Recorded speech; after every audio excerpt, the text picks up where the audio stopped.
Hey guys, welcome back to my channel. இன்னைக்கு என்ன அப்படின்னு பார்த்தீங்கன்னா the lost continent of Kumari கண்டம். நம்ம கன்னியாகுமரி மாவட்ட மக்களுக்கு எல்லாருக்குமே தெரியும். லெமூரியா கண்டம் அப்படின்னு சொல்லுவாங்க, குமரி கண்டம்னு சொல்லுவாங்க. அது பல ஆயிரக்கணக்கான வருஷங்களுக்கு முன்னாடி ஒரு பேரழிவால் கடலுக்குள்ளே மூழ்கி போனதா சொல்லியிருக்காங்க. ஸோ அதுக்கு ஒரு உதாரணமாக தான் நேற்றுக்கு நம்ம கன்னியாகுமரி மாவட்டத்தில் கோவளம் கடற்கரையில் ஒரு சிலை வந்து கரை ஒதுங்கி வந்துருந்துச்சு.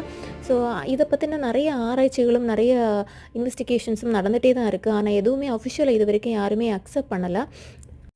ஆனால் கைஸ் இந்த மாதிரி இனி ஃப்யூச்சரில் இன்னும் நடக்க வாய்ப்பு இருக்குது. பிகாஸ் புவி வெப்பமடைதல் தான் இதுக்கு காரணம். நிறைய பனிப்பாறைகளெல்லாம் உருகி கடல் நீர் மட்டம் கூடுறனால தான் இந்த மாதிரியெல்லாம் நடக்குது.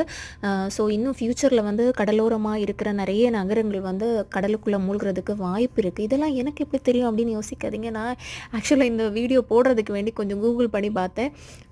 அதனால் எனக்கு கொஞ்சம் ஓரளவு கொஞ்சம் அறிவு வந்திருக்கு. இந்த மாதிரி இன்ட்ரெஸ்டிங்கான வீடியோஸ்க்கு நம்மளோட சேனலை மறக்காமல் சப்ஸ்கிரைப் பண்ணி சப்போர்ட் பண்ணுங்கள். பாய்.